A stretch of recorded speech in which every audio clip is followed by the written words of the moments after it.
ನಡ್ಕೊಂತ ಹೋದ್ರೆ nature feel ಆಕತಿ, enjoy ಮಾಡ್ಬೋದು. ಶೃಂಗೇರಿ ಪ್ರವಾಸ ಇಲ್ಲಿಗೆ ಮುಕ್ತಾಯ ಇತ್ತು. ನಂತರ ಈಗ ಒಂದು ಟ್ರೆಕ್ಕಿಂಗ್ ಐತೆ, ಆ ಟ್ರೆಕ್ಕಿಂಗ್ ಹೊಂಟಿವಿ, ಬನ್ನಿ ಗಾಯ್ಸ್.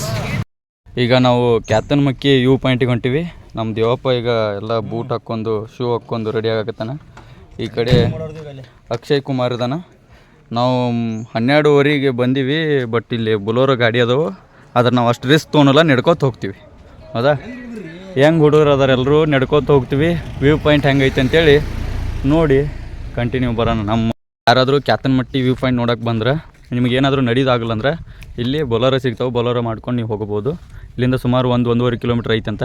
ನೋಡೋಣ, ನಾವು ಟ್ರೆಕ್ಕಿಂಗ್ ಮಾಡ್ಕೋತ ಏನೇನು ಐತಿ ಹೆಂಗೈತಿ ಅನ್ನೋದನ್ನು ನೋಡ್ಕೋತ ಹೋಗ್ತೀವಿ. ನಮ್ಮ ಜೊತೆ ನೀವು ಬರ್ರಿ. ನಮ್ಮ ಸೂರ್ಯವಂಶದ ಕೂಡಿ ಈ ಕಡೆ ಬರ್ತಾ ಇದೆ. ದೇವರು ಇಂದ್ರ ಅಂತ ನಮ್ಮಪ್ಪ ನನಗಿಟ್ರೆ ಹೆಸರು, ನಾನು ಗಾಡಿ ಇಟ್ಟಿದ್ದೀನಿ. ರಥ ಬಂದ್ರೆ ಗಾಳಿ ಬೀಸುತ್ತೆ, ಈ ಐರಾವತ ಬಂದ್ರೆ ಬಿರುಗಾಳಿ. ನೋಡಿ ಯಾರ ಬಿದ್ದರೆ ಸೇಫ್ಟಿಗೆ ಅಂತ ಹಗ್ಗ ತಗೊಂಡಿ, ಅಡ್ವಾನ್ಸ್ ಯಾರು ಬೀಳ್ತಾರಂತ. ನಮ್ಮ ಹೇಮಂತ ಸೇಫ್ಟಿ ಇರಲಿ ಅಂತೇಳಿ ಹಗ್ಗ ತಗೊಂಡನ. ಇವಾಗ ಎಲ್ಲರೂ ಇದು ಮಾಡಿದ್ರೆ ಲೇಡೀಸ್ ಥರ ಒಂದು ಬ್ಯಾಗ್ ತೊಗೊಂಡು ರೆಡಿ ಆಗಿಬಿಟ್ಟು, ಟ್ರೆಕ್ಕಿಂಗ್ ಬ್ಯಾಗ್ ತೊಗೊಂಡನಂತ. ನಾವು ಅಂಕರ್ ಲೇಡೀಸ್ ಬ್ಯಾಗ್ ಅಂತೀವಿ ಅದಕ್ಕೆ. ಹೇಮಂತ, ಎಲ್ಲಿಗೆ ಹೊಂಟಿವಿ ಈಗ ನಾವು? ಅಣ್ಣ ಎಲ್ಲೇ ಹೊಂಟವಿ ಗೊತ್ತಿಲ್ಲ.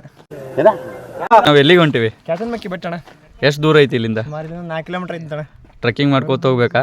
ಏನು ಬೊಲೋರೋ ಏನಾರು ಮಾಡಿಸ್ತೀರ? ಇಲ್ಲ ಅಣ್ಣ, ನಡ್ಕೊಂತ ಹೋದ್ರೆ ನೇಚರ್ ಫೀಲ್ ಆಕತಿ, ಎಂಜಾಯ್ ಮಾಡ್ಬೋದು. ಆ ಗಾಡಿ ಅಂದ್ರೆ ಅಣ್ಣ ಅಲ್ಲಿ ಬಂದ್ರೆ ಹೋಗ್ಯಾರ ಏನು ಮಾಡ್ದಂಗೆ ಆಕತಿ. ಅಲ್ಲ, ನೀವು ನೇಚರ್ ತೋರ್ಸೋರು ಮಠ ಮಧ್ಯಾಹ್ನ 12 ಗಂಟೆಗೆ ಕರ್ಕೊಂಡ್ ಬಂದಿರಲ್ಲ. ಅಣ್ಣ ಸ್ವಲ್ಪ ಅಧ್ಯಕ್ಷರು ಸ್ವಲ್ಪ ತಮ್ಮ ಕಾರ್ಯಸ್ಥಿತಿಯಲ್ಲಿ ಸ್ವಲ್ಪ ವೇರಿಯೇಷನ್ ಮಾಡಿದ್ರು. ಎಲ್ಲರ ಆರಕ್ಕೆ ಇದ್ರು, ಅವ್ರು 7:30 ಆದ್ರೆ ಎಲ್ಲರೂ ಹಾಸಿಗೆಯಾಗಿದ್ರಣ್ಣ. ನೋಡ್ರಿ, ನಾವು ಕ್ಯಾತನಮಟ್ಟಿ ವ್ಯೂ ಪಾಯಿಂಟ್ ನೋಡಕ್ಕೆ ಬಂದೀವಿ. ನಾವು ಶೃಂಗೇರಿಯಿಂದ ಬೆಳಿಗ್ಗೆ 6 ಗಂಟೆಗೆ ಎದ್ದು ಅಲ್ಲಿಂದ ಬಂದರೆ ವ್ಯೂ ಪಾಯಿಂಟ್ ನೋಡೋಕೆ ಚೆನ್ನಾಗಿರುತ್ತೆ ಅಂದ್ಕೊಂಡಿದ್ವಿ. ಬಟ್ ನಾವು 7 ಗಂಟೆಗೆ ಎದ್ವಿ. ಅದಕ್ಕಾಗಿ ನಾವು ಅಲ್ಲೆಲ್ಲ ನಾಷ್ಟ ಮಾಡ್ಕೊಂಡು ದೇವ್ರ ದರ್ಶನ ಮಾಡ್ಕೊಂಡು ಇಲ್ಲಿಗೆ ಬರುತ್ತಲಿ 12:30 ಆಗೈತಿ. ಆದರೂ ವ್ಯೂ ಪಾಯಿಂಟ್ ನೋಡ್ತೀವಿ, ಹೆಂಗೈತೆ ಅಂತ ನಿಮಗೂ ಕೂಡ ತೋರಿಸ್ತೀವಿ. ಬನ್ನಿರಿ ನಮ್ಮ ಜೊತೆ ಕಂಟಿನ್ಯೂ ಆಗಿ.